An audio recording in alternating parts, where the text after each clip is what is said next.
श्वास बाहर निकालते हुए एक साथ उच्चारण करेंगे। ओम ध्वनि का श्वास भरें।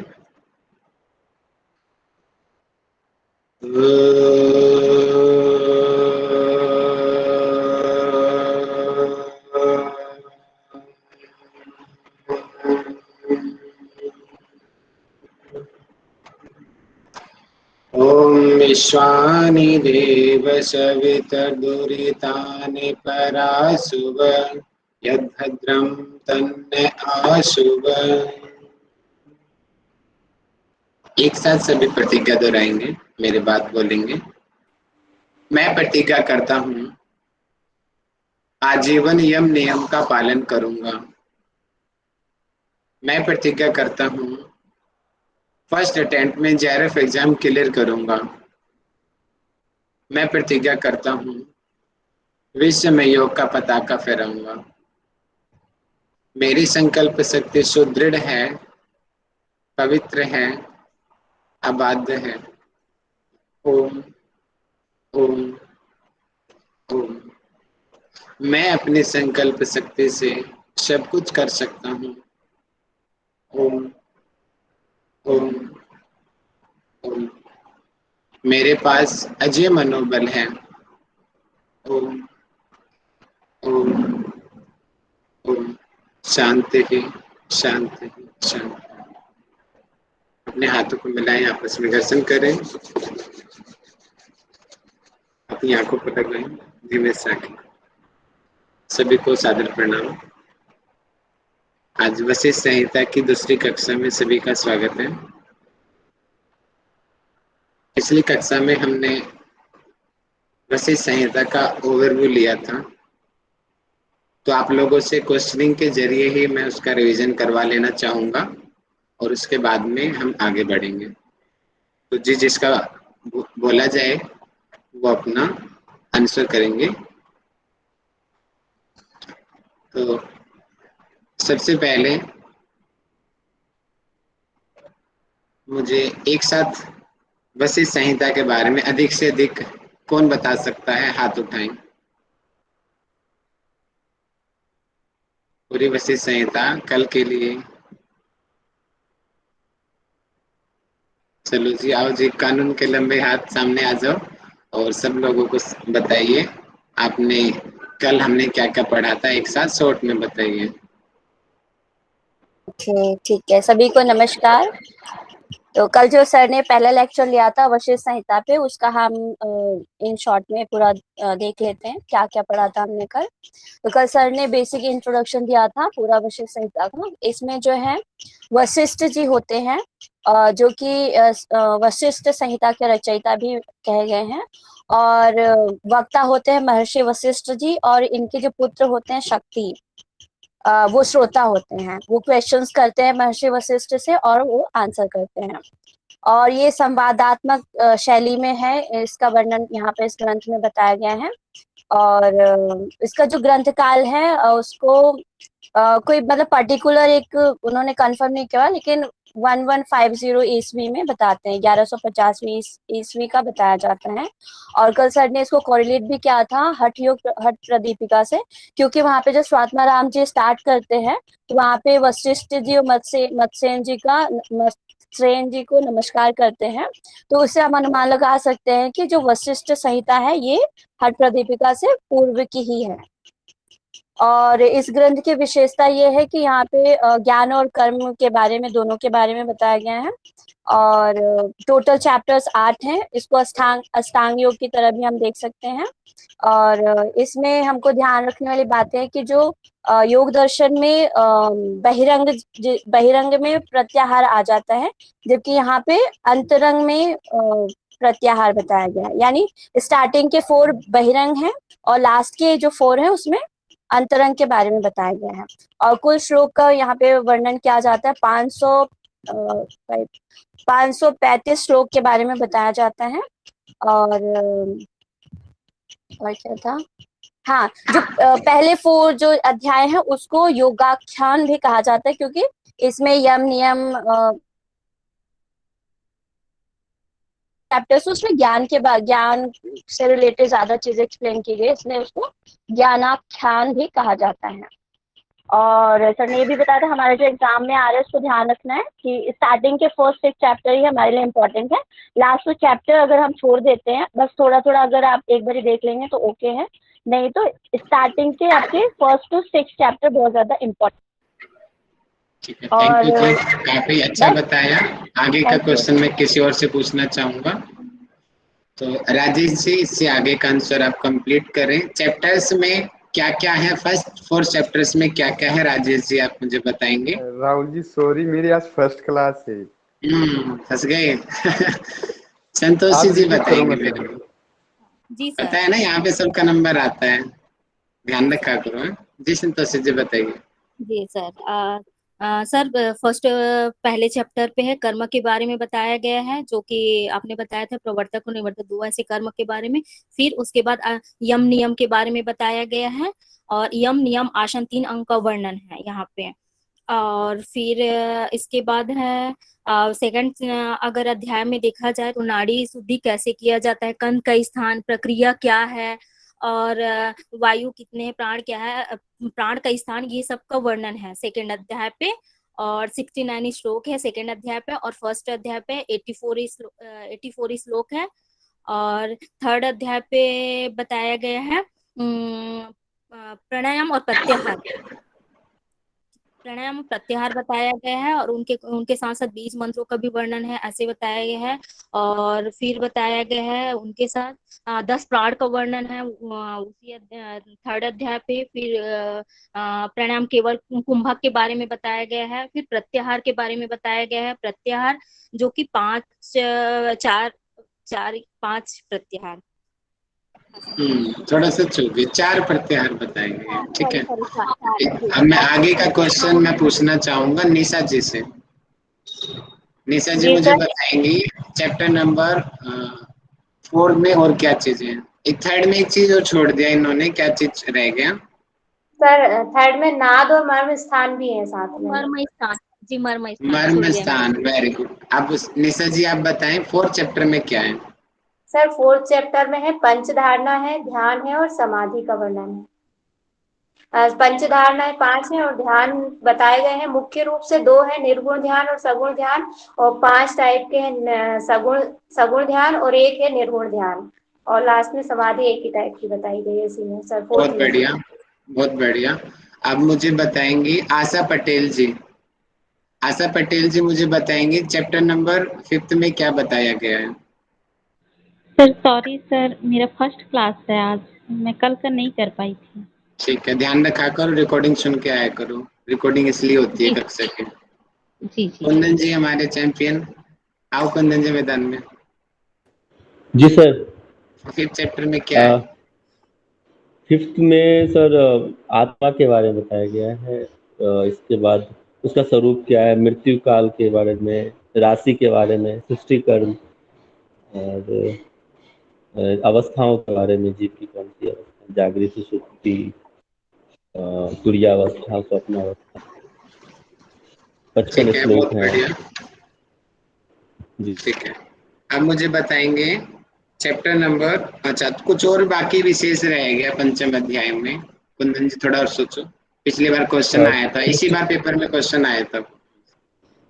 सृष्टि के क्रम में जो 5 बताए गए हैं वो भोक्ता, भोग्य, भुक्ति, भोगायतन, इंद्रिय, वेरी गुड। और एक चीज और रहेगी इम्पोर्टेंट। रस, जीव के बारे में चर्चा है। देखो शालिनी जी ने मैसेज भी कर दिया, राशि के बारे में बताएगा, राशि, ग्रह, नक्षत्र, ठीक है। अच्छा ठीक है। बहुत बढ़िया। बाकी लोग मैसेज कर सकते हैं, मैं मैसेज रीड कर रहा हूँ मैं आप अच्छा, लोगों के। राशि के बारे में तो बोला मैं सर, शायद आपने सुना। अच्छा, मैंने मिस कर दिया, राशि थैंक यू। छठा अध्याय में क्या बताया गया है, मुझे पूजा झा जी बताएं, और बाकी लोग मैसेज कर सकते हैं। सर छठे अध्याय में मृत्यु पर विजय विजय कैसे प्राप्त करते हैं उसका उपाय बताया है। उस उपाय में मृत्युंजय जप, ओम का जप, रुद्रा ध्यान, और नारायण स्तुति और समाधि का अभ्यास बताया गया है, जिसमें सर्वश्रेष्ठ समाधि का अभ्यास बोला गया है। और बस यही है सर। ठीक है जी, बहुत अच्छा आपने बताया। और अब से मैं एक छोटी सी चीज और ऐड कर रहा हूँ। अब से जो भी आंसर करेगा, कोशिश करेंगे आप आंसर कैमरा खोल के दें। कोशिश करना है, ज्यादा जबरदस्ती किसी के साथ नहीं है, लेकिन ज्यादा उचित रहेगा कि जो भी पर्सन आंसर करे अपना कैमरा खोल के आंसर करे। किसी इंडिविजुअल की प्रॉब्लम है तो विषय अलग है, लेकिन बाकी लोग इस चीज का ध्यान रखेंगे, अपने आप की स्थिति में बैठेंगे कि कभी भी किसी को बोला जा सकता है, वो तुरंत कैमरा खोल के आंसर करेगा। ठीक है, अब मुझे बताएंगे अष्टांग योग, मैसेज करके बताएंगे सभी। अष्टांग योग और किन किन हठ योगी ग्रंथों में मेंशन है? और निगम सैनी जी मुझे बताएं इसको।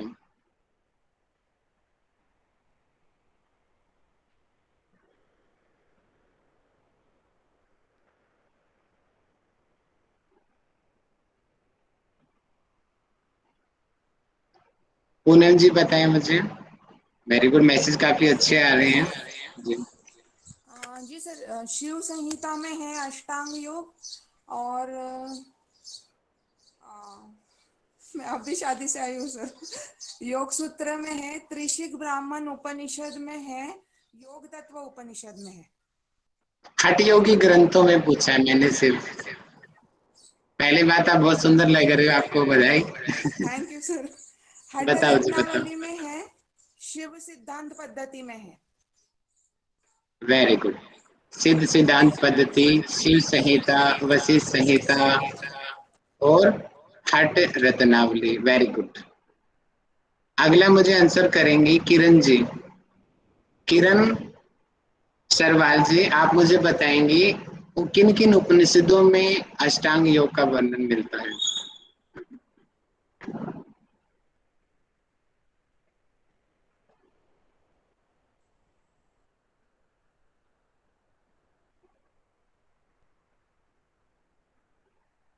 मनोज पाल जी मुझे बताएं किन किन उपनिषदों में अष्टांग योग का वर्णन मिलता है? सर एक तो त्रिशिखी ब्राह्मणोपनिषद में मिलता है सर, ईशावास्योपनिषद में मिलता है सर, और सर ब्राह्मणोपनिषद में भी मिलता है। ब्राह्मणों? जी सर। ये कौन सा आ गया? ब्राह्मणों में भी कह सकता है। नया आ गया क्या कोई? त्रिशिखी ब्राह्मण होगा। त्रिशिखी ब्राह्मण, सॉरी सर। हाँ अच्छा, मैंने सोचा शायद नया हो गया और मैंने पढ़ाई ना हो, ऐसा हो गया नया उपनिषद कोई। ठीक है। राजेश जी, अच्छा राजेश तो नहीं, छुट्टी पे थे। ओके, तो मुझे बताएंगे गौरी यादव जी। जी सर। आप मुझे क्या बताएंगे? क्या? आप मुझे ये बताओ, अष्टांग योग के अलग अलग अंगों में कितने कितने चीजें बताई गई हैं? जैसे कितने आसन है, कितने यम है, कितने नियम है? मैंने क्या कहा था, हो सके तो कैमरा खोलिए। सर मैं ऑफिस में हूँ। ओके जी, बताइए। सर अष्टांग योग में यम 10, नियम 10, और सर जो इसमें जो वशिष्ठ संहिता है उसका बताए ना? जी, सिर्फ वशिष्ठ संहिता बताइए। हाँ, 10 यम, 10 नियम, 10 आसन, और प्रत्याहार। तो प्रत्याहार में तो कुछ नहीं, धारणा 5 बताया गया है, ध्यान 2 प्रकार के बताए गए हैं, सगुण ध्यान और निर्गुण ध्यान। सगुण ध्यान 5 प्रकार के, निर्गुण ध्यान 1 ही बताया गया है। धारणा, ध्यान और सिर्फ समाधि। गौरी जी, प्राणायाम और प्रत्याहार कितने बताए हैं? सर प्राणायाम, सॉरी सर, प्राणायाम 10 बताए गए हैं और प्रत्याहार तो 1 ही बताया गया है। थोड़ा सा चुप कर गए। नीरज जी आपकी गलती को सुधारेंगे। नीरज जी, जी अपना कैमरा खोल के बताएं सर, कौन सा? जी भैया, भैया प्राणायाम 3 बताए गए हैं, और यम 10 है, नियम 10 है, और प्रत्याहार 4 है, धारणा 5 है, ध्यान 6 है, और समाधि 1 है। माधवी मैडम मुझे बताएंगी ध्यान कितने हैं?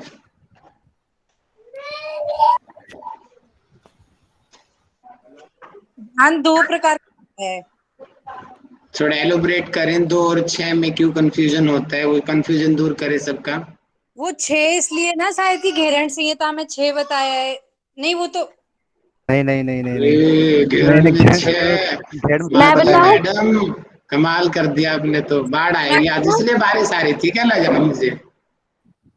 नहीं नहीं कह रही हूँ, सॉरी गलती से बोल दिया। वो 3 प्रकार का उधर है। नाम बता दो खेल माधवी मैडम जल्दी से, घेरण संहिता में कौन कौन सा है। घेरण संहिता में स्थूल सूक्ष्म और ज्योति ध्यान है, वो तो मुझे पता है, वो एकदम से फ्लो में निकल गया। ठीक है जी, ओके जी। अब बता दो जी वशिष्ठ संहिता में क्या है। वशिष्ठ संहिता में 2 बताए, एक सगुण और एक निर्गुण वाला, लेकिन अब 6 लोग क्यों बता रहे हैं वो मुझे नहीं पता, बट इसमें 2 बताए हैं। अच्छा जी ठीक है। अब दुष्यंत जी को ध्यान से सुनना, अब दुष्यंत जी बताएंगे। जी दुष्यंत जी बताइए। इसमें सगुण बताया 5 प्रकार का, निर्गुण बताया 1 प्रकार का, तो ऐसे करके वो उसके प्रकार है वैसे, लेकिन 2 ही है, सगुण और निर्गुण। वेरी गुड, ठीक है जी, क्लियर हो गया सबको। तो ये हमारा ओवरव्यू हमने देख लिया कि हमारे अलग अलग चैप्टर्स में क्या है, कि पहले चैप्टर में कर्म के प्रकार, यम नियम आसन है। सेकंड चैप्टर में नाड़ी देह मध्य कंद कुंडली प्राण मठ नाड़ी शुद्धि की विधि, नाड़ी शुद्धि के लक्षण। थर्ड चैप्टर में प्राणायाम प्रत्याहार नाद और मर्म स्थान बताया है। चतुर्थ चैप्टर में पंच धारणा ध्यान और समाधि बताया है। पंचम चैप्टर में आत्मा का स्वरूप, जीव की 4 अवस्था, सृष्टि क्रम और राशि ग्रहों का वर्णन बताया गया है। छठे अध्याय में मृत्यु पर विजय प्राप्त करने के उपाय, ओम जप त्र्यंबकम जप रुद्रा ध्यान नारायण ध्यान और समाधि का अभ्यास बताया गया है। तो वशिष्ठ संहिता का ओवरव्यू हुआ। आज हम थोड़ा सा अंदर की तरफ जाते हैं वशिष्ठ संहिता में। बता देंगे मेरी स्क्रीन आप सब लोगों को विजिबल है क्या। Yes sir. जी सर। देखिए अब वशिष्ठ संहिता में बताएं किन लोगों का संवाद है। वशिष्ठ और शक्ति। और वशिष्ठ और शक्ति का संबंध क्या है। पिता पुत्र। पिता पुत्र का। अब यहाँ पे क्या होता है, जब चैप्टर स्टार्ट होता है तो शक्ति जी बोलते हैं कि पिताजी आप ब्रह्म ज्ञानी हो, आप विद्वान हो, मुझे ऐसी चीज बताओ जिससे मैं समस्त जो दुख हैं, सभी लोग दुख में फंसे हुए हैं, मैं उन दुख से दूर हो जाऊं। जैसे सांख्य दर्शन में बताते हैं ना, सांख्य दर्शन में स्टार्टिंग में 3 दुखों का वर्णन करते हैं, आध्यात्मिक आदि भौतिक आदि दैविक। फिर बाद में बताते हैं कि कैसे उन दुखों से मुक्ति पाए। इस तरीके से सांख्य कार्य का बन जाती है पूरी आगे। इसी प्रकार यहाँ पर भी चर्चा हो रही है कि सबसे पहले कि भैया दुख, मुझे दुख से बचना है, मूल कारण क्या है उसके बारे में मुझे बताओ। ऐसा कौन पूछता है क्वेश्चन। शक्ति। शक्ति पूछते हैं। किससे पूछते हैं ऐसा क्वेश्चन। अपने पिता वशिष्ठ से। अपने पिता वशिष्ठ जी से पूछते हैं। अब वशिष्ठ जी बोले ठीक है बताता हूँ। तो कैसे बताते हैं, बोलते हैं कि ये ज्ञान जो मैं तुम्हें बता रहा हूँ, यही क्वेश्चन मैंने परम पिता ब्रह्मा जी से पूछा था। अर्थात क्योंकि वो पेट से सीख के तो कोई आता नहीं है, तो वशिष्ठ जी ने भी कहा कि यही ज्ञान मैंने ब्रह्मा जी से सीखा था। मैं ब्रह्मा जी के पास गया था। ब्रह्मा जी चतुर्मुखधारी हैं, पद्मासन में वो बैठे थे। मैंने उनसे निवेदन किया कि हे पिताजी ब्रह्मदेव, आप मुझे ये ज्ञान दीजिए। तो ब्रह्मा जी ने वशिष्ठ जी को ज्ञान दिया। अब वशिष्ठ जी कह रहे हैं मैं वही ज्ञान तुम्हें दे रहा हूं। ठीक है, जो ज्ञान वशिष्ठ जी ने ब्रह्मा जी से लिया, अब वही ज्ञान वशिष्ठ जी शक्ति को दे रहे हैं। तो एक परंपरा बन गई है वशिष्ठ संहिता के अनुसार कि पहले ज्ञान जो है हमारा ब्रह्मा जी के पास था, उसके बाद में ये ज्ञान आया वशिष्ठ जी के पास में, उसके बाद में ये ज्ञान आया किसके पास में, जल्दी बताओ। शक्ति। और शक्ति के बाद में किसके पास आया, दिमाग लगाओ। हम लोगों के पास। हम वेरी गुड सबके निशा पास। जी, बहुत बढ़िया, हम सबके पास आया, संसार के पास आया। ठीक है, कुछ चीजें अपने दिमाग में लगाना होता है, हर चीजें किताब में नहीं होती है। कुल चैप्टर 8 है इसमें। अब यहाँ पे सबसे पहले बताते हैं कि कर्म के सिद्धांत के बारे में समझाते हैं। क्योंकि ये ऐसा ग्रंथ है, इसमें ज्ञान और कर्म, ज्ञान कर्म समुच्चयवाद के नाम से इसको अलग से जाना जाता है कि इस ग्रंथ के अंदर ज्ञान और कर्म दोनों का वर्णन है।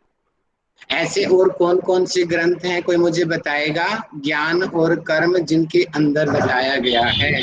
भगवत भगवत गीता। गीता, योग वशिष्ठ। भगवत गीता। योग वशिष्ठ। ठीक योग है, वशिष्ठ जैसे है। योग वशिष्ठ। और भी कोई है क्या? ये दो ही हैं? भगवत गीता में भी है। अच्छा, ईशावास्य और योग में। हाँ, ईशावास्य उपनिषद पे भी है। ईशावास्य उपनिषद में, वेरी गुड, ठीक है, जहाँ पे ज्ञान और कर्म दोनों का वर्णन मिलता है। अब यहाँ पे कर्म के दो प्रकार बताए गए हैं, परिवर्तक कर्म और निवर्तक कर्म। परिवर्तक कर्म वे कर्म हैं जो बांधने वाले हैं, और निवर्तक कर्म वो कर्म हैं जो मुक्ति देने वाले हैं। ठीक है, अर्थात जिन कर्मों को करने से हम सांसारिक मोह माया में फंसते हैं, ऐसे कर्मों को परिवर्तक कर्म कहते हैं। और निवर्तक कर्म यानी कि जिन कर्मों को करने से हमें मुक्ति मिलती है। अर्थात अगर मैं इसी चीज को भागवत गीता के अनुसार बताता हूँ, अर्थात जो सकाम कर्मी हैं, जो अपने स्वार्थ के लिए, अपनी इच्छाओं को पूरा करने के लिए जो कर्मों को करते हैं, उनको परिवर्तक कर्म कहते हैं। और जो निष्काम कर्म योगी हैं, वो उनको ही यहाँ पे निवर्तक कर्म कहा गया।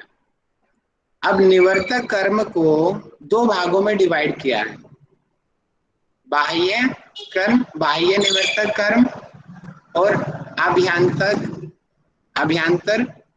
निवर्तक कर्म। अब बाह्य और अभ्यांतर में अंतर क्या है? बाह्य का मतलब जो बाहर से किए जाए, अभ्यांतर का मतलब जो आंतरिक रूप से किया जाए। बहुत ज्यादा एलिब्रेशन नहीं मिलता है, लेकिन मैं आपको बता देता हूँ। बाह्य रूप से जैसे कि हवन करना, पूजा पाठ करना, ठीक है, अरे ध्यान दो, डिस्कशन थोड़ा कम करो। पूजा पाठ करना, सेवा करना, ये एक तरीके से एक्सटर्नल वर्क है। और अभ्यांतर वर्क क्या है? स्वाध्याय करना, चिंतन करना, ईश्वर प्रणिधान करना, ये अभ्यांतर कर्म बताए गए हैं। ऐसा होना चाहिए, ऐसा मुझे लगता है, यही होने चाहिए अभ्यांतक निवर्तक कर्म। और इन दोनों के अंदर अभ्यांतक तर निवर्तक कर्म श्रेष्ठ बताया गया है। वैसे तो बताया गया है कि बाह्य और अभ्यांतर ये दोनों के दोनों मोक्ष को देने वाले हैं। अच्छा रुके, डिटेल वाली स्लाइड आ गई है, मैं उसको निकाल लेता हूँ। ये पहले वाली निकाल ली मैंने। हाँ जी, ये होनी चाहिए। मैं भी देख रहा था कुछ मिस हो रहा है। ठीक है,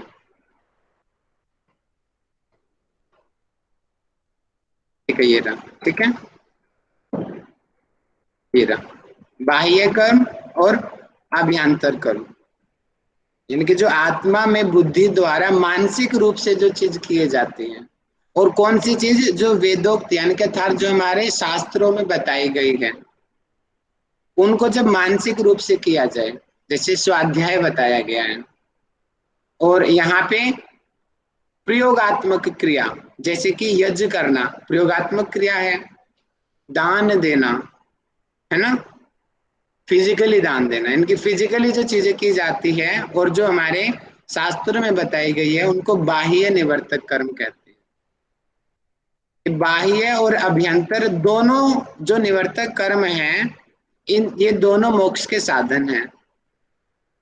अर्थात इन दोनों से मोक्ष की प्राप्ति की जा सकती है, लेकिन इन दोनों में भी जो अभ्यांतर कर्म हैं, अर्थात जो मानसिक रूप से किए जाते हैं, अभ्यांतक कर्मानुष्ठान, उनको जब किया जाता है ज्ञान और भक्ति से युक्त होकर, ये ज्यादा श्रेष्ठ हैं। अभ्यांतर कर्म, यहाँ पे शायद मैंने श्रेष्ठ लिखा नहीं है, लिख लेंगे आप, ये ज्यादा श्रेष्ठ होते हैं। कौन से कर्म बताएंगे माइक खोल के? अभ्यंतर कर्म। अभ्यांतर कर्म। पूरा बोलिए, अभ्यांतर आगे। अभ्यांतर निवर्तक कर्म। वेरी गुड, अभ्यांतक निवर्तक कर्म, बहुत बढ़िया। अब आगे जब बात उठ गई है कि ज्ञान की, यहाँ पे अब यहाँ पे क्वेश्चन उठता है कि ज्ञान, शक्ति पूछते हैं कि ज्ञान का स्वरूप मुझे बताइए, है पिताजी मुझे ज्ञान का स्वरूप बताओ, ज्ञान क्या होता है। तो यहाँ पे बताते हैं कि ज्ञान क्या है। बोले कि ज्ञान तो बहुत सारा है दुनिया में, ज्ञान तो बहुत सारा है, मतलब कि मकान बनाने का ज्ञान है, तालाब बनाने का ज्ञान, मशीन बनाने का ज्ञान, रथ बनाने का ज्ञान, ज्ञान तो दुनिया भर का है संसार में। लेकिन उस ज्ञान में भी वो ज्ञान जो हमें मोक्ष तक ले जाए, वो ज्ञान सिर्फ योग का ही ज्ञान है, क्योंकि ज्ञान तो चोरी का भी ज्ञान है। क्या उससे हमें मुक्ति मिल जाएगी? उस ज्ञान से नहीं मिलेगी। तो वो ज्ञान जो हमें मोक्ष तक ले जाए, वही ज्ञान सर्वोत्तम है। और वो ज्ञान कौन सा है बताएंगे? योग का ज्ञान। योग का ज्ञान है। अब योग की बात यहाँ से शुरू हो जाती है, जब योग शब्द आ गया है यहाँ पर। अब वो योग भी कौन सा योग है? 8 अंगों वाले योग की बात की जा रही है, अर्थात अष्टांग योग की बात यहाँ पे की जा रही है। तब यहाँ से फिर अष्टांग योग का जो डिस्कशन स्टार्ट हो जाता है कि अष्टांग योग के 8 अंग बताए गए हैं, यम, नियम, आसन, प्राणायाम, प्रत्याहार, धारणा, ध्यान, समाधि। इसकी विशेषता ये है, इसमें पहले 4 अंगों को बहिरंग लिया गया है और अंतिम 4 अंगों को अंतरंग, यानी कि प्रत्याहार को विशेष ध्यान रखेंगे, वशिष्ठ संहिता में अंतरंग साधन माना गया है। 10 प्रकार के यम हैं, 10 प्रकार के नियम हैं, 10 प्रकार के आसन है, और उसमें 4 आसन मुक्ति देने वाले हैं, मोक्ष देने वाले हैं। 3 प्राणायाम का वर्णन है, 4 प्रकार के प्रत्याहार बताए गए हैं, 5 धारणा बताई गई है। ध्यान 2 प्रकार का है, सगुण ध्यान और निर्गुण ध्यान। सगुण ध्यान 5 प्रकार का होता है और निर्गुण ध्यान 1 प्रकार का होता है, तो टोटल 6 प्रकार हो गए। तो इस प्रकार अगर क्वेश्चन में आप पूछा जाता है तो 2 को आप पहले प्रेफरेंस देंगे, अगर ऑप्शन में 2 नहीं है तो फिर 6 ध्यान को आप प्रेफरेंस देंगे। समाधि 1 प्रकार की बताई गई है। अब आते हैं फर्स्ट चैप्टर में, पहले 3 अंगों की चर्चा है, यम, नियम और आसन। 10 प्रकार के यम बताए गए हैं, अहिंसा, सत्य, अस्तेय, ब्रह्मचर्य, धृति, क्षमा, दया, आर्जव, मिताहार और शौच। ठीक, आप मुझे बताएंगे इसी प्रकार के 10 यम और किस ग्रंथ में बताए गए हैं? हठ प्रदीपिका। हठ योग प्रदीपिका। अरे कौन बोला? योग दर्शन कौन बोला? जरा बताएंगे योग दर्शन में क्या है? जिसने बोला था? हाँ पवन जी बताओ। उपनिषद में भी हम पढ़े थे कहीं ना, इसमें नियम का 10 बताया गया, यम का भी 10। नाम पता है किसी को उन उपनिषदों का? त्रिशिकी ब्राह्मण उपनिषद। वेरी गुड, त्रिशिकी ब्राह्मण उपनिषद में बताया गया। ठीक है, अब योग दर्शन का जिसने बताया था, मैं भी गलती से बताया होगा, वही पर्सन करेक्ट करके बताएं योग दर्शन में कितने यम बताए गए हैं।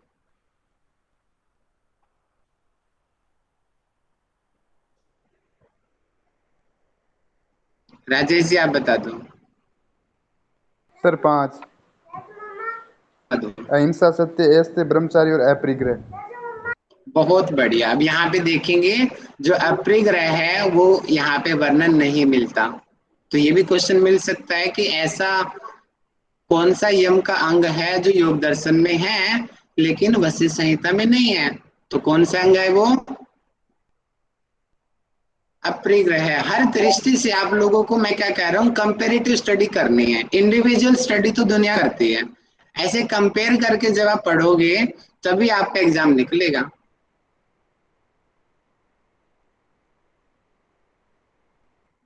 देखो ये कहीं नहीं मिलेगा आपको किताब, ये आपको नहीं दिमाग से बताना है कि अप्रिय है यहाँ पर नहीं है लेकिन लोग में है।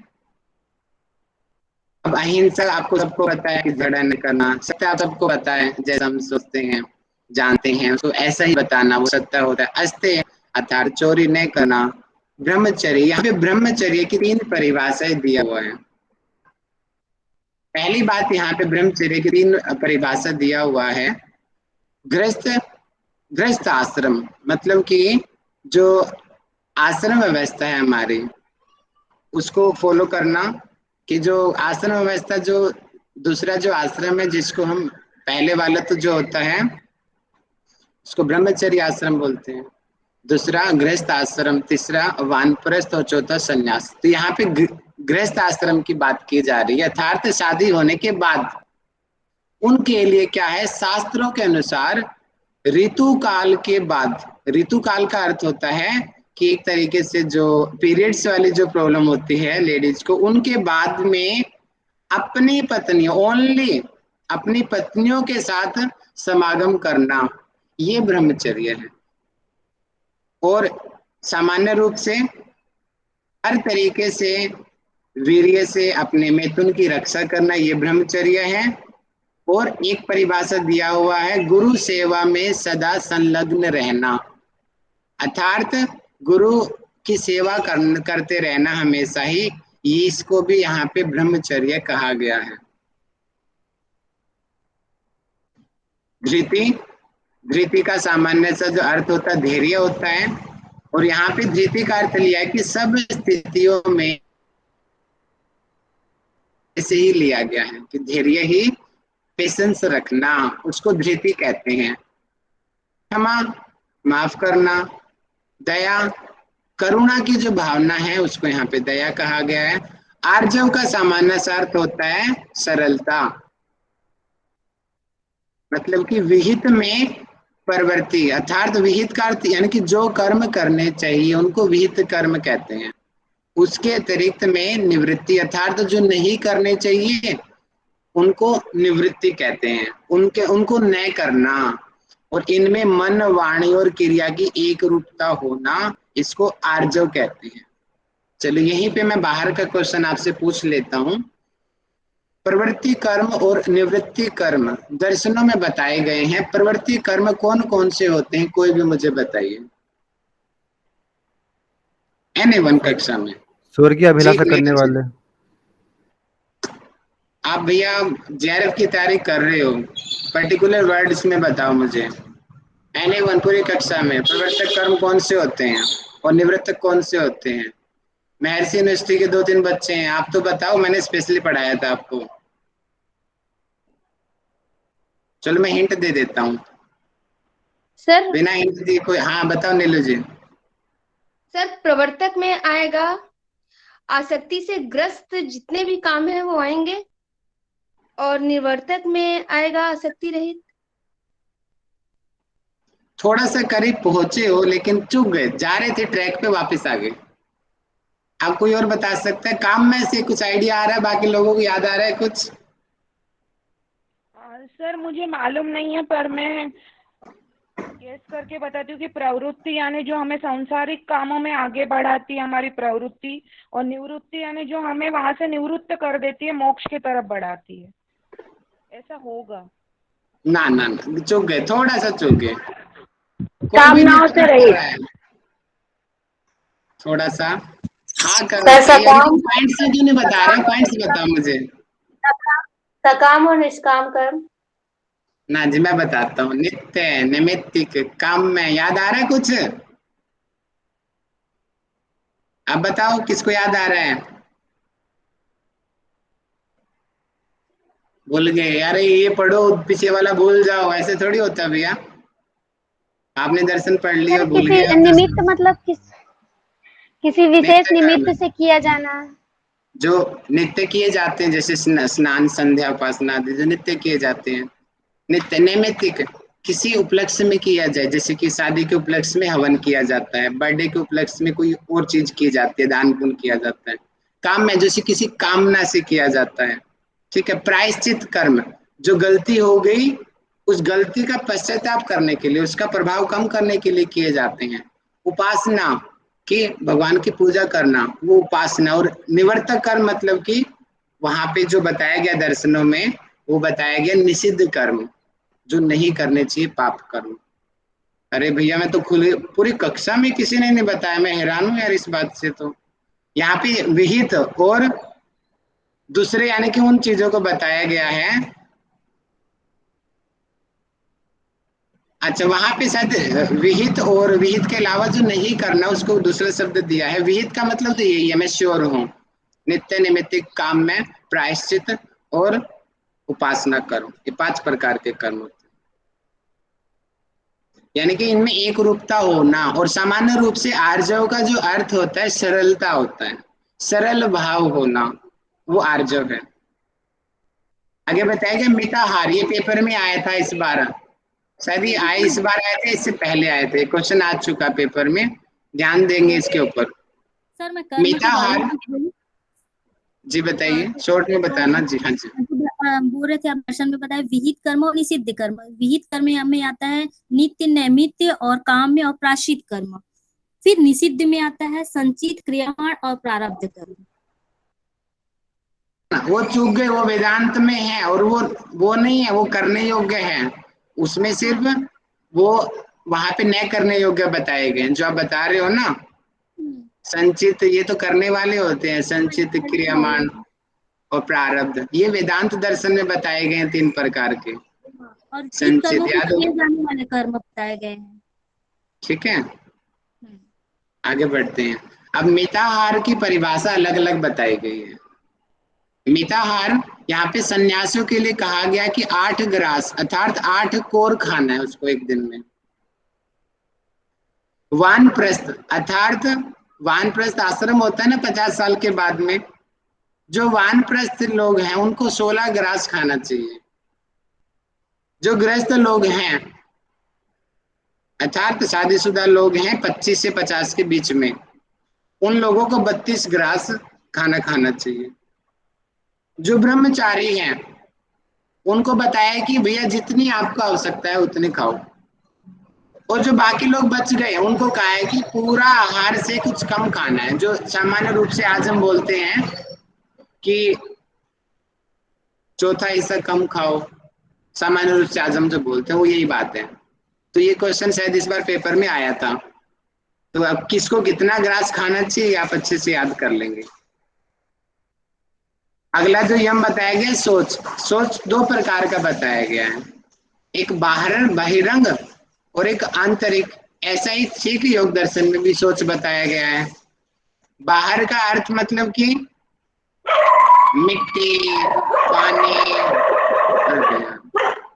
मिट्टी पानी आदि से शरीर की सफाई करना मिट्टी पानी आदि से शरीर की सफाई उसको बहिरंग सोच कहते हैं। और अर्थात धर्म का आचरण करते हुए आध्यात्म विद्या से मन की शुद्धि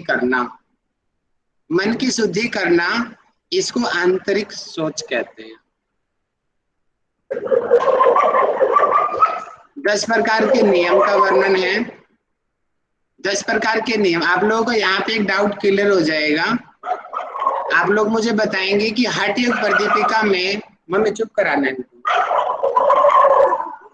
हठ योग प्रदीपिका में एक मिस्टेक है, वो कौन सी मिस्टेक है, कोई मुझे बताएगा नियम के अंदर। अहिंसा।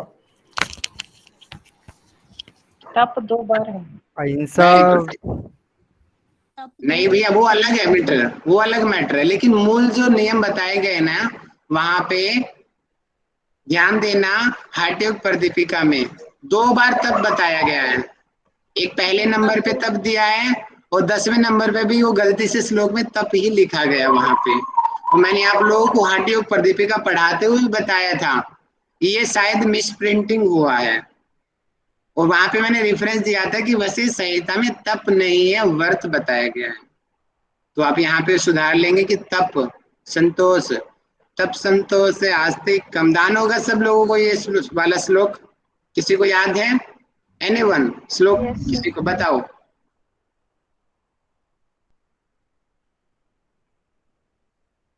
नहीं यार। तप संतोष आस्तिकम दानम ईश्वर पूजनम सिद्धांत वाक्य शरणम हिमति च जपो व्रतम। ठीक है, श्लोक याद कर लेंगे ना, सीक्वेंस आपको ऑटोमेटिक याद हो जाएंगी। किताब में देख लेना, आपको श्लोक मिल जाएगा। अब तब क्या बताया गया है कि चांद्रायण आदि व्रतों के द्वारा, ये पूछा जा सकता है कि चांद्रायण, देखिए यहाँ पे व्रत शब्द दिया गया है लेकिन आएगा तप, इस चीज का ध्यान रखना, एक क्वेश्चन बन सकता है। अब चांद्रायण व्रत होता क्या है? जैसे कि आप सब लोगों को पता है कि चंद्रमा जो है अमावस्या और पूर्णिमा 15-15 दिन के बाद आती है। पूर्णिमा के बाद में चंद्रमा घटने लग जाता है और अमावस्या के बाद में चंद्रमा दिन प्रतिदिन थोड़ा थोड़ा करके बड़ा हो जाता है। तो पूर्णिमा वाले दिन वो पूरा बड़ा हो जाता है। तो चांद्रायण व्रत इसको कहते हैं कि जैसे कि अमावस्या वाले दिन चंद्रमा है ही नहीं, अब अगले दिन थोड़ा सा आएगा, बोलेंगे 1 ग्रास लो, अब दूसरे दिन 2 ग्रास लो, तीसरे दिन 3 ग्रास लो, इस तरीके से एक एक करके जो है कोर को बढ़ाते जाना है और 15वें दिन 15 कोर लेनी है। और ऐसे ही जब कम होगा चंद्रमा, पूर्णिमा से जब अमावस्या की तरफ जाएगा 15 से थोड़ा सा कम होएगा तो 1 ग्रास कम कर दो, 14 कोर लेनी है, 13 कोर लेनी है, 12 कोर लेनी है, अमावस्या तक 0 कर देनी है। ये फास्टिंग थेरेपी में भी यूज किया जाता है, नेचुरोपैथी में यूज करते हैं इसको। तो इस प्रकार की जो आहार लेने की जो प्रक्रिया है चंद्रमा के अनुसार, इसको चांद्रायण व्रत कहते हैं और इसको तप कहा गया है यहाँ पे। और ईश्वर पूजन क्या कहा गया है? देखिए मैं आपको बता रहा था कि वशिष्ठ जी ना विष्णु जी की पुजारी है, जहां पे भी ईश्वर की बात आएगी वहां पे विष्णु जी को ये डाल देते हैं। तो प्रसन्न चित्त तथा भाव पूर्वक विष्णु की, इन्होंने सिर्फ विष्णु पर ही कॉन्सेंट्रेट किया है। शास्त्रों की विधि से पूजा अर्चना करना, इसको ही इन्होंने ईश्वर पूजन माना है। इस चीज का ध्यान रखेंगे। और यहाँ पे एक चीज और बताई गई है ईश्वर पूजन के लिए, अंतःकरण का राग रहित होना और वाणी का असत्य आदि भाषण से दूषित न होना, अर्थात सच बोलना और शरीर से हिंसा का पूरी तरीके से त्याग करना, इसको भी ईश्वर पूजन यहाँ पे कहा गया है। सिद्धांत शरण अर्थात कि वेदों का वेदांत चिंतन, अर्थात स्वाध्याय, एक तरीके से वेदों का चिंतन करना, उन शास्त्रों में क्या चीज कही गई है उनको अपने जीवन में ढालना, अप्लाई करना, उनको सिद्धांत श्रवण कहा गया है। ही का सामान्य अर्थ होता है लज्जा, अर्थात वेदाचार और लोकाचार में जो कर्म निंदित हैं। अब आप लोगों से मैं एग्जाम्पल लेना चाहूंगा, इसका एग्जाम्पल बताइए, ऐसे कौन से कर्म हैं जो सामान्य रूप से वेदों में और हमारे आम जनमानस में भी निंदनीय कर्म हैं? कौन से कर्म हैं? सर झूठ बोलना, चोरी करना, निंदा करना। इससे भी और भी ज्यादा अच्छा, जिससे लज्जा आए, लज्जा बात हो रही है, जिससे शर्म से आदमी का मुंह लटक जाए, ऐसे और कौन से कर्म हैं? जो हमारे कर्तव्य है उसको सही तरीके से ना करना। इतना कोई ज्यादा भी नहीं है, ये थोड़ा और बेहतर हो सकता है, जिससे बिल्कुल ये आदमी अपनी नजरों से गिर जाए। हिंसा करना, दुर्व्यवहार करना, अपने बड़ों के साथ व्यवहार गलत करना। ये भी हो सकता है कई बच्चे अपने पेरेंट्स पे बाद में फिर वो अपने दोस्तों से आंख नहीं मिला पाते। और सबसे ज्यादा जो निंदनीय कर्म है, जो इतना ज्यादा भारत में जो इतना फैला हुआ है, जैसे कि रेप सुना होगा आप लोगों ने, निंदनीय कर्म है वो, लड़कियों को छेड़ना, ये निंदनीय कर्म है। बाद में जब पोल खुलती है फिर वो आदमी अपनी नजरों भी नहीं मिला सकता अपने आप से। जैसे कि अभी इतने बड़े बड़े जो गुरुदेव रहे हैं उन लोगों से देखो, और वो लज्जा से उनका सर में नीचे, मुंह नीचे हो गया। कितने ज्ञानी लोग थे और आज कहाँ पे उनका स्तर आ चुका है। यानी कि लज्जित हो जाना, ऐसे कर्मों को न करना, उसको ही यहाँ पे बोला गया। मति का सामान्य अर्थ बुद्धि होता है और यहाँ पे मति का अर्थ लिया है शास्त्रोक्त सभी कर्मों में निष्ठा और गुरु के आदेश के अतिरिक्त कर्म का त्याग कर देना। मतार्थ कि शास्त्रों में जो कर्म बताए गए हैं उनको करना, या फिर जो गुरु ने बताए हैं सिर्फ वो करना, और इसके अलावा और कुछ नहीं करना, इसको मति कहा गया। अब शास्त्रोक्त विधि से अब यहाँ पे जप आया है। अब जप 3 प्रकार का बताया गया है। एक जप होता है उच्च जप, दूसरा जप होता है उपांशु जप, तीसरा जप होता है मानस। जैसे कि हम लोग अभी पढ़ाई करते हैं, अगर हम गहराई से देखते हैं तो 14 प्रकार का जप होता है। आप लोगों ने पढ़ा होगा, प्रदक्षिणा जप होता है, मानस जप होता है, अनेकों प्रकार के लगभग 14 प्रकार के जप बताए गए हैं। लेकिन यहाँ पे सामान्य रूप से 3 प्रकार के जप ही हैं फेमस। उच्च जप अर्थात जब हम जैसे कि रिवीजन कर रहे हैं, हम योग दर्शन को याद कर रहे हैं, अथ योगानुशासनम योग चित्तवृत्ति निरोधः तदा दृष्टु स्वरूप अवस्थानम, बोल बोल के जोर जोर से हम उन चीजों को याद करते हैं या किसी भी इष्ट देव को याद करते हैं, तो वो उच्च जप के अंतर्गत आएगा। अब उपांशु जप, अब उसी चीज को मंद मंद, जब हमें प्रैक्टिस अच्छी हो जाती है ना, तब हम मंद मंद उन चीजों को याद कर जाते हैं। उपांशु जप जो अक्सर मैं बोलता था कि यूनिवर्सिटी से मेरे घर जाने का टाइम मुझे 7 से 10 मिनट का लगता था, और यूनिवर्सिटी से घर जाते जाते मैं योग दर्शन का एक चैप्टर रिवाइज कर लेता था उपांशु जप के जरिए। और मानस जप उससे भी ज्यादा श्रेष्ठ है, उसमें तो पता ही नहीं चलता। मानस रूप में जप कर लेना, मानसिक रूप से जो सामान्य बहुत उच्च स्तर का स्तर होता है मानस जप। तो इस प्रकार ये जप 3 प्रकार के यहाँ पे बताए गए हैं। अब उच्च जप से उपांशु जप 1000 गुना श्रेष्ठ है। बताए ना मैंने क्रम, सबसे जो निम्न कोटि का है वो उच्च जप है, उसके बाद में 1000 गुना उपांशु जप है, और उससे भी 1000 गुना है मानस जप है। ठीक है। अब मैं आप लोगों से आपके दिमाग का क्वेश्चन पूछता हूँ। अब आप लोग मुझे बताएंगे उच्च जप से मानस जप कितना गुना है श्रेष्ठ? 1/1000। ध्यान से सुनिए मैंने क्या क्वेश्चन बोला है। सर 2000 गुना ज्यादा अच्छा है। करीब गए थे, लेकिन मैथमेटिक्स वीक होने की वजह से गलत आंसर हो गया। सर 10 लाख गुना। 10 लाख गुना। वेरी गुड भैया, दिमाग लगाओ। स्क्वायर हो गया ना 1000 का, मतलब 10 की पावर 6 हो गया, और 10 की पावर 6 क्या होता है? 1/5 हो 0। ठीक है। नीलू जी थोड़ा मैथमेटिक्स स्ट्रॉन्ग करो। आप सही गए थे, लेकिन मैथमेटिक्स वीक लग रहा मुझे आपका। जी सर। ठीक है ना। लास्ट जो है वर्त। अब वर्त क्या बताया गया है कि प्रसन्न चित्त गुरु द्वारा पूर्व प्राप्त उपदेश, कि गुरु से जो हमें उपदेश प्राप्त हुआ, और आज्ञा के अनुसार धर्म अर्थ और काम की सिद्धि के अनुष्ठान के लिए आचरण करना।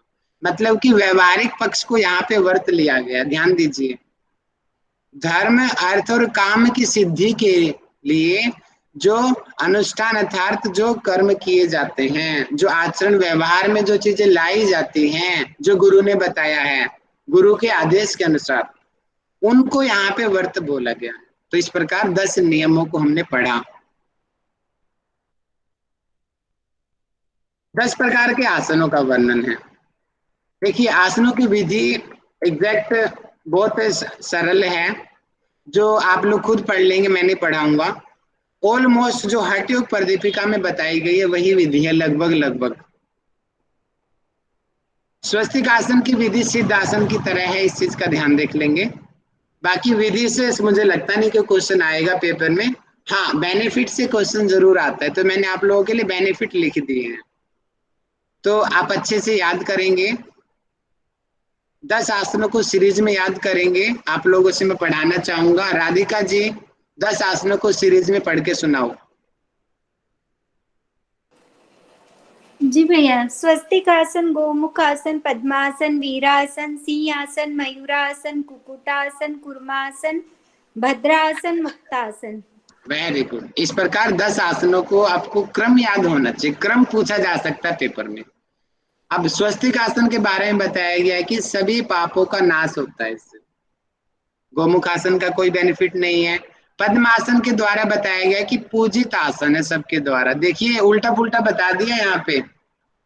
हठ योग प्रदीपिका में पद्मासन में क्या बताया, कोई बताएगा? पापों का नाश बताया था भैया। हाँ, अब यहाँ पे देखो पापों का नाश स्वस्तिक में दे दिया, और स्वस्तिक का हठ योग में कोई बेनिफिट ही नहीं है। और पूजित कौन सा आसन बताया गया है, बताएं हठ योग प्रदीपिका में? सिद्धासन। ना, सिद्धासन तो नहीं होना चाहिए। सिंहासन सिंहासन बताया गया, हठ योग प्रदीपिका की बात कर रहा हूं मैं। वहां पे सिंहासन को पूजित बताया गया, यहाँ पर भी सिंहासन को पूजित बताया गया, और इसके साथ में पद्मासन को भी पूजित बताया गया है, ठीक है। और मयूरासन, देखिए यहाँ पे मयूरासन में पापों का नाश बता दिया। अब मुझे कोई बताएगा हठ योग में मयूरासन क्या बताया है? विष विष का नाश करती है वो। वेरी गुड पूजा जी, पूरा बताओ और क्या क्या बेनिफिट है उसके? जहर विष को भी नाश करता है। कंप्लीट बताया करो पूरा, एक चीज तो आपने बता दी। गुल्म रोग भी खत्म होते हैं भैया, वहाँ पे गुल्म रोग और कालकुट विष बताया है। कालकुट अभी भी आधा आपने बताया, और पूरा बताओ श्लोक किसी को याद है? हरित सकल रोगान आसु गुल्मोदरादीन, अभी याद आ रहा है कुछ किसी को? अभिभवति च दोषान आसनम श्री मायूरम भुक्तम कुर्यात अशेषम, ठीक है।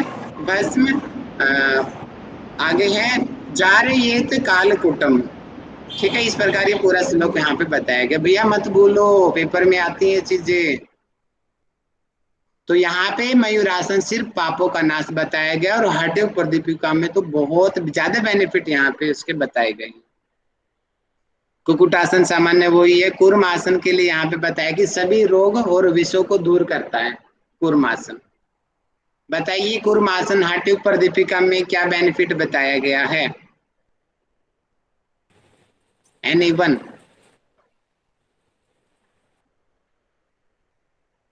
बताओ, कूर्म आसन का बेनिफिट हठ योग प्रदीपिका में क्या है? कूर्मासन का बेनिफिट नहीं बताया नहीं गया? है उसमें। मत्स्येंद्र आसन से शुरू होता है बेनिफिट्स में, मत्स्येंद्र अरे आसन वाह वाह, कमाल कर। इतना इसके लेट बाद क्यों आंसर आया? सोचने पे मजबूर हो गए थे हैं? यस ठीक है, चलो सोचा करो अच्छे से और तुरंत रिस्पॉन्ड किया करो। शालिनी जी बहुत अच्छा आपने सबसे पहले बताया। अब आगे क्या है, चैप्टर एंड होते होते, वैसे तो इसमें 3 चीजों को बताया, यम नियम और आसन, 3 चीजों को बताया। उसमें बाद में यहाँ पे एक चीज विशेष कही है, ध्यान रख लेना।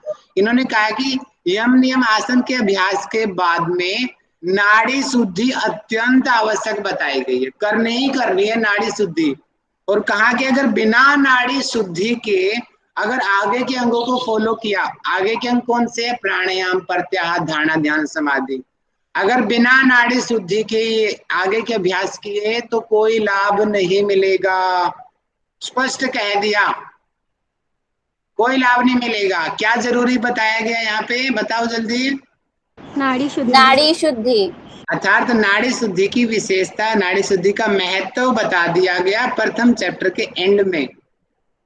अब इसके बाद में जब सेकंड चैप्टर स्टार्ट होगा, क्योंकि यहाँ पे अब उन्होंने बता दिया, अब शक्ति पूछेगा अरे नाड़ी क्या होती है, नाड़ी शुद्धि कैसे होती है, बताओ मुझे इसके बारे में।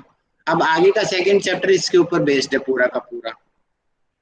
समझ आया सभी लोगों को आज हमने क्या डिस्कस किया? अब मैं अंत में क्वेश्चनिंग के फॉर्म में रिवीजन करवा लेता हूं आप लोगों का।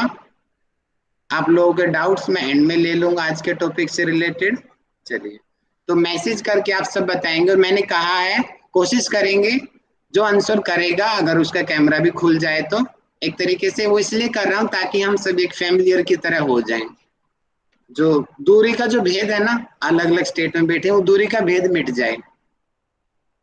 चलिए मुझे बताएंगे सबसे पहले सलोनी जैन जी, आप मुझे बताएंगे प्रथम चैप्टर में किन किन चीजों का वर्णन किया गया है।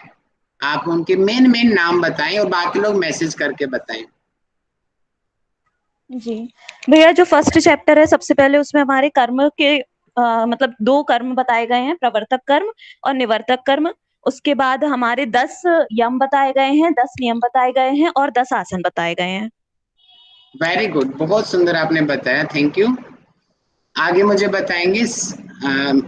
बताएंगे कि कौन से कर्म संसार में बांधने वाले कर्म हैं, मैसेज करें। डॉक्टर विश्वनाथ काले जी बताएं मुझे, कौन से कर्म संसार में बांधने वाले हैं। प्रवर्तक कर्म। प्रवर्तक बहुत कर्म सुंदर जी, बहुत अच्छा आपने बताया, very good, thank you so much जी। अगला आंसर मुझे करेंगी शालिनी जी। ऐसे कौन से कर्म हैं जो हमें मुक्ति देने वाले कर्म, मोक्ष देने वाले कर्म। निवर्तक कर्म। निवर्तक कर्म के कुछ प्रकार भी बताए गए हैं, बता दीजिए। हाँ, बाह्य और अभ्यंतर बताया था आपने। जो बाह्य और अभ्यंतर दोनों प्रकार के जो हैं वो मोक्ष के साधन हैं। ठीक और है, एलोबरेट कर दीजिए बाह्य और अभ्यंतर को। बाह्य मतलब हम जो बाहरी प्रकार से करते हैं, और अभ्यंतर मतलब जैसे हम बाह्य मतलब ईश्वर पूजन वगैरह जो हम किया बाह्य तरफ से, और अभ्यंतर मतलब जो हम स्वयं स्वाध्याय करते हैं, अपने अंदर की चीजों को देखते हैं, वो अभ्यंतर कर्म है। बहुत बढ़िया, बहुत सुंदर जी, थैंक यू। अगला क्वेश्चन शिवानी जी करेंगी।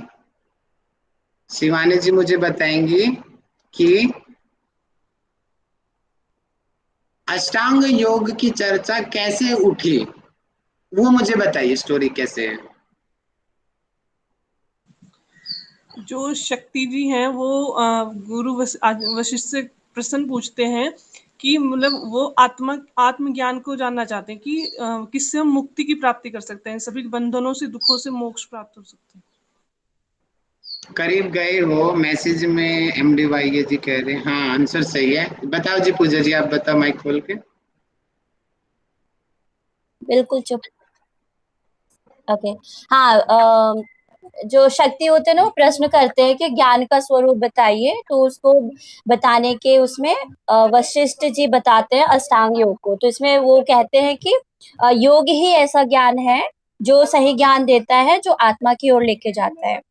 तो वो योग के एक तरीके से वो उपाधि क्या बोलते हैं हम, योग को सही वर्ड नहीं मिल रहा मुझे। योग का ज्ञान है। योग की महानता को बताने के लिए अष्टांग योग को वो फिर वर्णित करते हैं कि अष्टांग बहुत योग क्या बढ़िया, है, कितने हैं। बहुत अच्छा आपने बताया, वेरी गुड।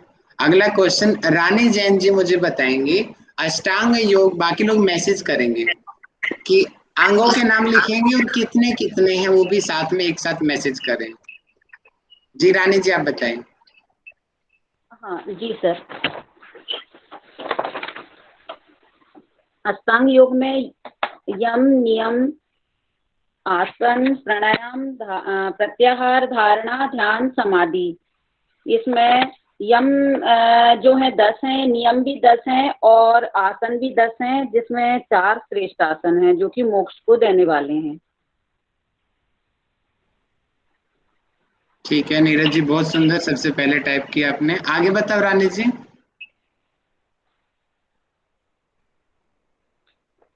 भूल गए, नीरज जी बताएंगे, सबसे अच्छा टाइप किया नीरज जी ने सबसे पहले। जी नीरज जी। जी भैया, इसमें अष्टांग योग के प्रकार बताए गए हैं, यम, तो नियम, कैमरा आसन। क्यों नहीं खोल रहा है? मैं स्क्रीन सामने ला रहा हूँ, कोई कैमरा नहीं खोल रहा। मैं थोड़ा भैया बाहर आया था अभी। चलो ध्यान, मैं ये चीज तो देखना चाह रहा हूँ ना, आप लोग किस स्थिति में बैठ के पढ़ते हो, यही उद्देश्य है मेरा कैमरा खुलाने का, मुझे पता चले आप घूमते घूमते क्लास ले रहे हो क्या। हमारे बहिरंग में 4 आते हैं, यम, नियम, आसन, प्राणायाम। यम 10 हैं, नियम भी 10 हैं, आसन 10 हैं, और जिसमें 4 उत्तम माने गए हैं, और प्राणायाम 3 है। और अतरंग में आते हैं हमारा प्रत्याहार, धारणा, ध्यान, समाधि।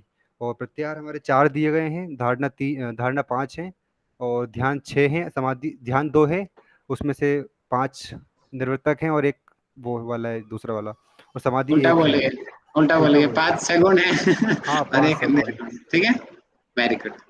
ठीक है, अब मुझे बताएंगे यम के बारे में, मैसेज करेंगे, कोई माइक नहीं खोलेगा, जो सबसे पहले टाइप करेगा वो माइक खोलेगा। 10 यम को सीक्वेंस में टाइप करो।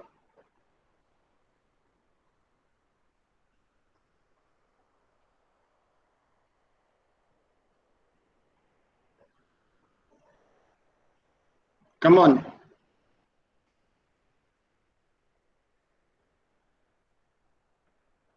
10 यम को सीक्वेंस में टाइप करें।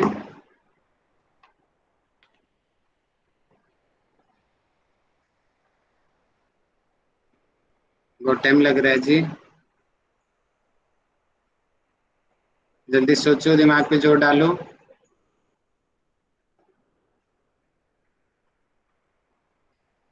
जी पूजा जहाज जी ने सबसे पहले टाइप कर दिया। जी पूजा जी मैदान में आ जाओ, हम भी देखिए, आप कैमरा दिखाओ अपना खोल के और आंसर करो। Yes sir.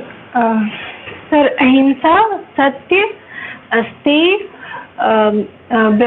ब्रह्मचर्य, धृति, ब्रह्मचर्य, दया, क्षमा, दया, आर्जव, मिताहार और शौच।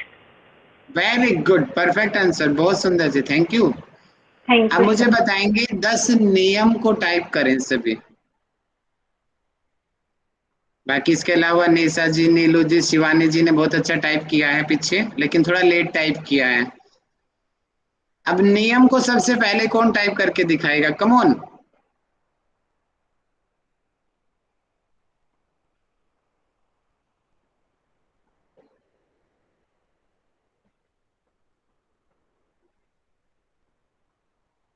कम ऑन कम ऑन।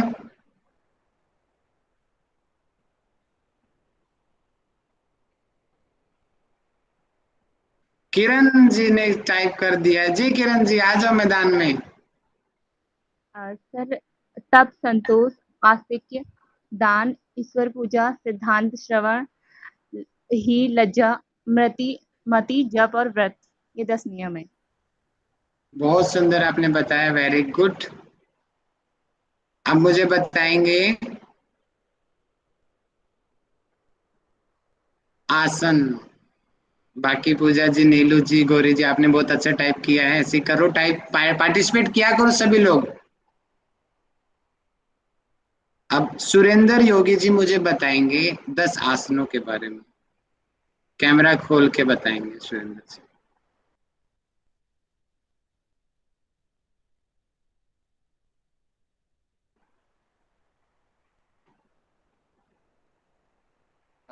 सीक्वेंस से याद नहीं है। कोई बात नहीं, देख के बता दो, लिखा तो होगा ना।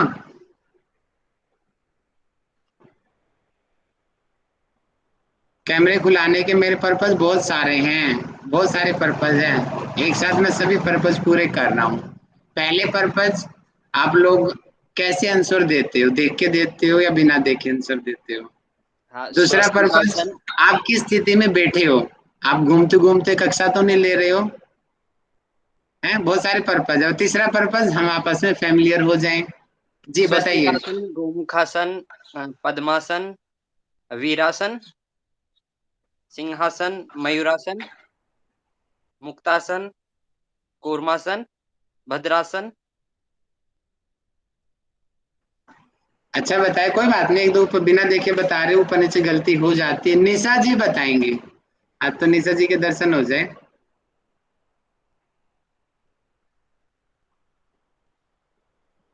सर याद नहीं है मुझे, देख के टाइप किए मैंने। कोई बात नहीं, देख के बता दो। हरिओम सर। स्वास्तिक आसन, गोमुख आसन, पद्मासन, वीरासन, सिंहासन, मयूरासन और कुक्कुटासन, कूर्मासन, भद्रासन और लास्ट है सिंहासन, मुक्तासन। बहुत बढ़िया जी, बहुत अच्छा बताया आप लोगों ने। ऐसा कौन सा आसन है जो विष को दूर करता है according to Vashishtha Samhita? Message करें। अरे नीरज जी जागते रहो, कौन सा ग्रंथ पूछा जा रहा है, इस पे ध्यान दो ना। बताओ नीरज जी, माइक खोल के, कौन सा है? कुर्मासन बोल रहे हैं बच्चे। तो आप कह रहे हो ये नहीं है, गलत कह रहे हो आप। हर्षदीप का भी चला गया था थोड़ा। हाँ ध्यान से सुनो भैया, क्या पूछ रहा हूँ, ठीक है। जी नीलू जी बताएं, हठ प्रदीपिका में विष का नाश कौन से आसन से होता है?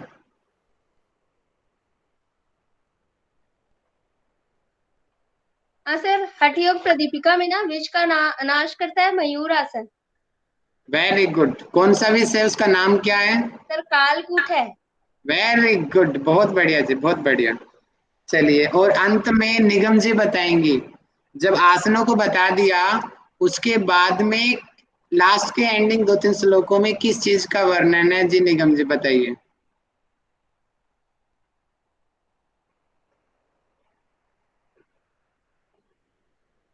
सॉरी, मैं लास्ट में नहीं गई थी फोन रख के, तो इसलिए तो कुछ हमें यहाँ नहीं थी। ठीक है जी। जी मुझे बताएंगे, कौन रह गया?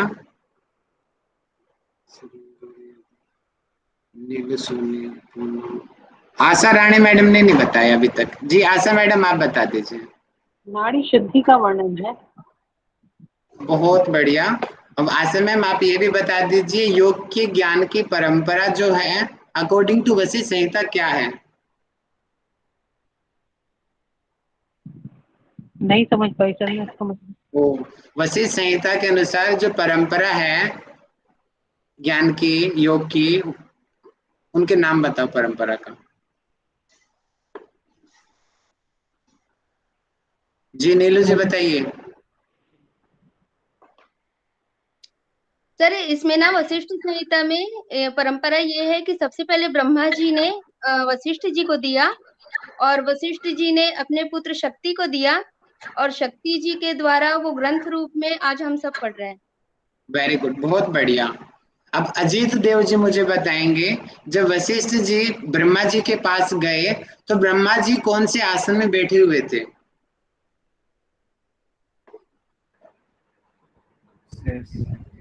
ये तो आसन का नाम भूल गए सर। फंस गए। भारती माली जी मुझे बताइए, ब्रह्मा जी कौन से आसन में बैठे हुए थे जब वशिष्ठ जी उनके पास गए ज्ञान लेने के लिए?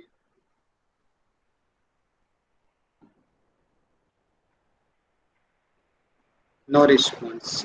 यस भी नहीं, नो भी नहीं है। कौन रह गया?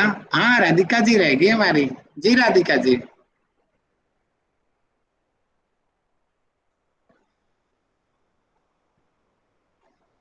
भूल गए। पूनम मैडम आप ही बता दो अब तो।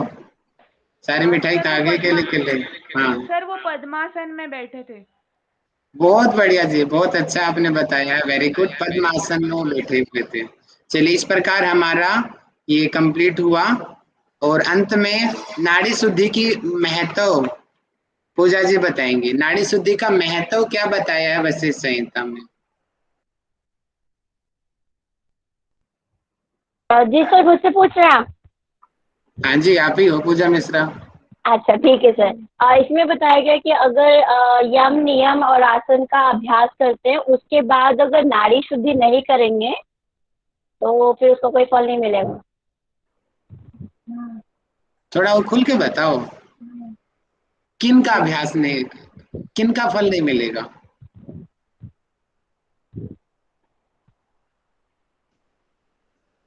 दोबारा बताओ। अच्छा हाँ यस आ गया मुझे।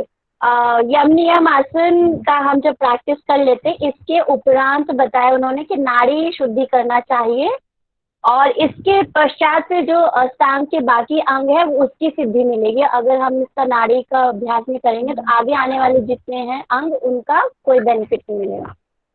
बहुत सुंदर आपने बताया। चलिए पूजा जी, तो शांति पाठ आप करवा के अपनी कक्षा को संपन्न कर दीजिए। 1 मिनट उससे पहले अगर किसी को डाउट हो तो आप पूछ सकते हैं, फिर हम कक्षा संपन्न कर रहे हैं। एनीवन? ग्रास और बाइट एक ही होता है क्या?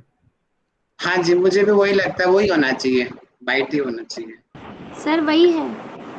सर वही है, कॉर भी बोलते हैं उसको, कॉर, एक कॉर, दो कॉर। ग्रास को कवल बोलते हैं, और जी बाइट यानी वो दांत से तोड़ा जाए तो बाइट बोला जाता है। जी थैंक यू जी, thank you so much. Rahul ji आपने कल जो राशियों का बताया था ना 3, तो वो आप आगे बताएंगे ना, चर और अचर और चराचर क्या होते हैं, वो आप चैप्टर में आएगा तब पढ़ाएंगे ना? वो 5th चैप्टर में आएगा तब पढ़ाऊंगा, अभी आप ओवरव्यू याद रखो, ठीक है? जी थैंक यू। मतलब राशियों हमें कॉन्फिडेंस आता है कि हमें चैप्टर का पता है, नहीं तो ओवरव्यू नहीं पता होता ना, ये सोचते रहते क्या होगा, इसलिए मैंने ओवरव्यू पहले ही दे दिया कि ये पढ़ेंगे हम आने वाले टाइम में। ऐसा मुझे लगा, क्योंकि जब हमें टीचिंग कराई गई मुझे इस चीज की बहुत फीलिंग होती थी, आगे क्या होगा, कितना बड़ा ग्रंथ है, कब खत्म होगा, ऐसे हजारों सवाल मेरे मन में उठते थे। तो अब मैं जब टीचर बन के आपके सामने आया तो मैंने ठाना कि जो गलती जो फील मैं खुद करता था वो आप लोगों को फील नहीं करने दूंगा, इसीलिए ये मैंने अपने टीचिंग क्लास में डाल दिया कि पहले ही पूरी किताब बता दूंगा, उसके बाद में पढ़ाना शुरू करूंगा। इसलिए कल मैंने सिर्फ इंट्रोडक्शन दिया था, आज हमने पढ़ना शुरू किया। जी पूजा जी आप स्टार्ट कीजिए, सेकंड टाइम काफी हो गया है। जी सर, पूजा जी का कोई क्वेश्चन था शायद। सर सिर्फ छोटा सा है सर, नियम का जो तीसरा प्रकार है आस्तिकता, उसका अर्थ एक बार छोटा सा बता दीजिए। आस्तिकता का सामान्य अर्थ होता है कि अगर हम सामान्य देखते हैं आस्तिकता कि जो अपने ईश्वर में विश्वास रखता है, दर्शनों के आधार पे आस्तिक दर्शन है, उन पे देखते हैं जो वेदों को मानता है वो वहां पे आस्तिक लिया गया है। वशिष्ठ संहिता में जो विष्णु जी की पूजा करता है उसको वहां पे नहीं, यहाँ पे क्या बताया गया आस्तिकता, एक मिनट आस्तिकता यहाँ पे वही बताया गया। ठीक है ठीक है ठीक है, कि आस्तिकता जो है आस्था ही रखना होगा। एक बार आप किताब में चेक कर लेंगे, सामान्य यही होगा, आस्था रखना ईश्वर में। ठीक है, okay thank you sir. Most welcome जी। जी स्टार्ट कीजिए पूजा जी, टाइम काफी हो गया। सॉरी मैंने बहुत टाइम ले लिया आज आपका। धीमा लंबा गहरा श्वास भरेंगे सभी, अपना कमर गर्दन सीधा रखते हुए। एक बार ओम का उच्चारण, तत्पश्चात आदिदेव महादेव शिव को याद करते हुए महामृत्युंजय का जाप करेंगे एक बारी। धीमा लंबा गहरा श्वास पुनः।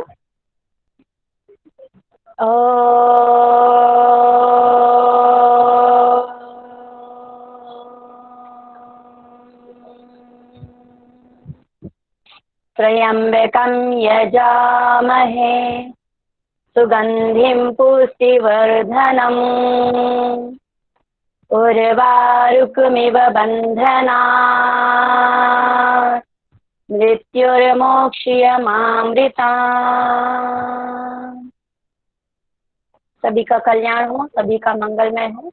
इसी प्रार्थना के साथ आज का हम वशिष्ठ संहिता का सत्र समाप्त करते हैं। दोनों हाथों को जोड़कर नमस्कार। सभी का बहुत बहुत धन्यवाद। Thank you so much.